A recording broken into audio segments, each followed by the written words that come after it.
The only purpose for this very short video is to encourage you to think about the repeatable online exercises as learning tools. They're a very unique aspect to this course. Those exercises each consist simply of a series of questions.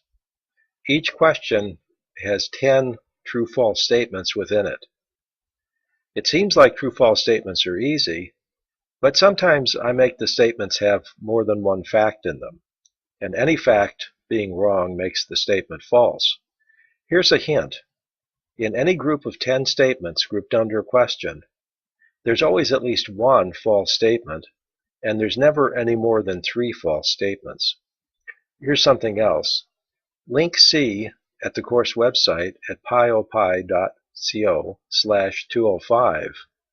Link C there gives you all of the advice that I can possibly give you on how to be most productive at working through those exercises.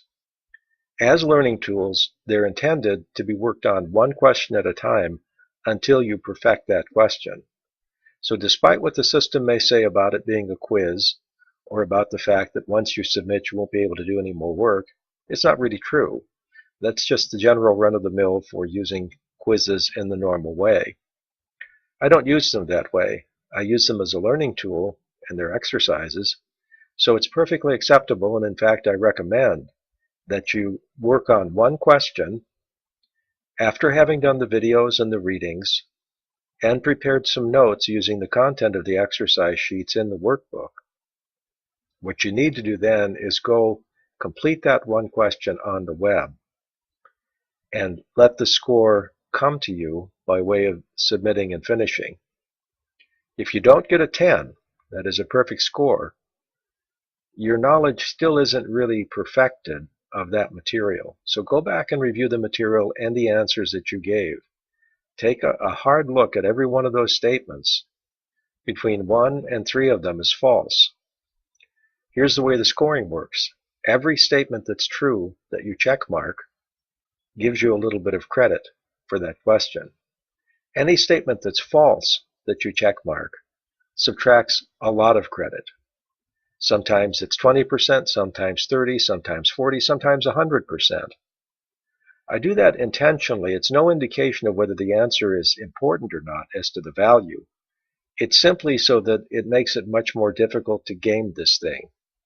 If you, for example, were to check mark every statement under a question, it's guaranteed that you're not going to get any credit at all. The worst way to do these exercises is to wait too long within a unit or even after a unit, and to attempt to do the entire exercise in one sitting. That's a very bad way to do it. It's not the recommended use. It's not the way they were intended to be used. So don't think of these as quizzes. They're not quizzes. You can do them any number of times during the term, but you need to do them close to the time that you're studying the materials they're based on. Otherwise, you're making a lot more work for yourself, and it could be quite a frustrating process for you to use those. The repeatable online exercises are a very unique feature of this course. They're based on research done by others that confirms that when people have to go back and review materials in order to perfect their knowledge, they tend to learn things better.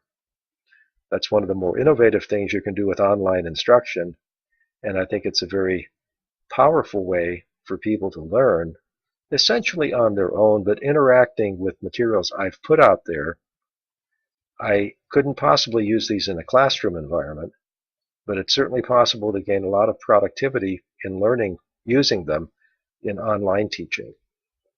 So learn from the repeatable online exercises. Don't fight with them. Don't put them off.